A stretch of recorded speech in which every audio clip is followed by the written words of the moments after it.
Nah, sebenarnya masyarakat Indonesia sendiri sangat mahir dalam bermain medsos. Saking mahirnya nih sampai dicap sebagai netizen yang paling tidak sopan, versi laporan Digital Civility Index oleh Microsoft, perkembangan dan perluasan aktivitas politik ke ruang digital atau medsos ini membuat partai politik dan politisi pun juga beranjak ke ruang media sosial, sekalipun kegiatan kampanye politiknya.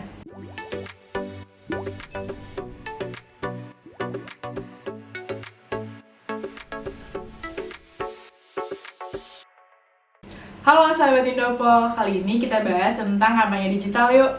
Nah, di data tahun 2021 oleh WR Social mengungkapkan bahwa ada 202,6 juta pengguna internet dan ada 170 jutanya yang aktif menggunakan media sosialnya. Nah, sekarang nih kita lagi masuk ke dunia yang serba digital, bahkan ruang publik pun pindah ke ruang digital atau yang kita sebut juga dengan media sosial. Dari kalian siapa nih yang nggak punya media sosial? Mau itu Instagram, Facebook, YouTube, atau aplikasi yang beberapa belakangan ini sempat booming, sempat viral, dimana katanya aplikasi ini banyak para politisi yang saling ngobrol di aplikasi ini, atau kita sebut dengan Clubhouse, dan masih banyak lagi media sosial lainnya. Nah, sebenarnya masyarakat Indonesia sendiri sangat mahir dalam bermain medsos. Saking mahirnya nih sampai dicap sebagai netizen yang paling tidak sopan, versi laporan Digital Civility Index oleh Microsoft di angka 76. Menurut kalian gimana? Kalian bisa berdiskusi atau beropini di kolom komentar ya. Kita masuk ke era disrupsi di mana terjadinya inovasi, perubahan secara global, meluas, masif, menyebar, mulai dari bentuk Internet of Things, Artificial Intelligence atau AI atau kecerdasan buatan, bahkan Big Data. Data itu penting banget ya. Nah, kalau misalkan kita elaborasi di bidang politik, telinga kita mungkin akrab dengan istilah demokrasi digital, demokrasi ada di tangan netizen, e-voting, dan lain-lainnya. Perkembangan dan perluasan aktivitas politik ke ruang digital atau medsos ini membuat partai politik dan politisi pun juga beranjak ke ruang media sosial, sekalipun kegiatan kampanye politiknya. Tapi, efektifkah kampanye politik digital ini? Yuk kita discuss bareng-bareng, kalian juga boleh beropini di kolom komentar tentang efektivitas kampanye politik digital.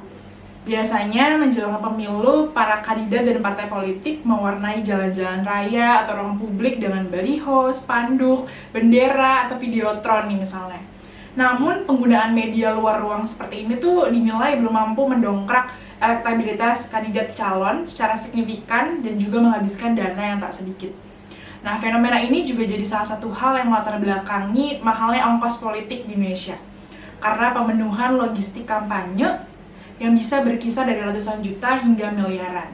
Nah, ditambah lagi dengan penerapan sistem Candidate Centered Campaigns, itu yang telah menempatkan kandidat caleg dalam posisi mengurus sendiri ongkos politik atau tiket pencalonannya beserta biaya kampanye yang menyertainya.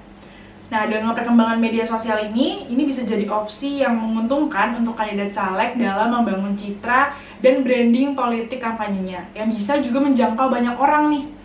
Tentunya juga dengan maintenance media yang baik ya pastinya.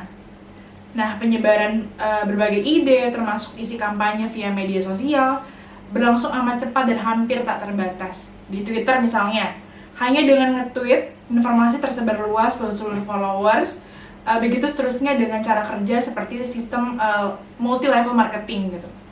Efektivitas media sosial nggak hanya karena jumlah penggunanya yang masif nih, tapi karakteristik dari media sosial sendiri juga merupakan kekuatan. Karena media sosial adalah sarana kan untuk komunikasi di mana setiap individu saling mempengaruhi. Setiap orang punya pengaruh ke sekelilingnya. Misalnya di Instagram, TikTok, atau di Twitter. Nah, bahkan nih di tahun 2020 lalu dengan tagar #rame di Twitter 2020, ada sejumlah nama politisi yang ramai dibicarakan di Twitter sepanjang 2020 loh. Misalnya kayak Pak Presiden Joko Widodo, Pak Anies Baswedan, Ganjar Pranowo, Bapak Fadlizon, atau Bapak Ridwan Kamil. Ini tuh menghiasi di #rame di Twitter tahun 2020 ini. Berarti ini juga mencerminkan bahwa banyak para politisi yang mulai aware atau dia memanfaatkan media sosialnya.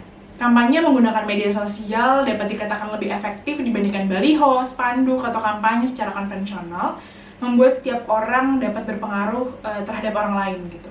Maka di media sosial ini nggak berlaku lagi tuh yang namanya one man, one vote. Tapi satu orang bisa punya kekuatan setara puluhan, ratusan, atau ribuan lebih orang. Nah, inilah kelebihan media sosial. Efektif sebagai sarana pertukaran ide. Oke, segitu dulu mungkin pembahasan dari aku. Nah, kalian bisa banget komentar di kolom komentar tentang gimana sih efektivitas kampanye politik digital menurut kalian.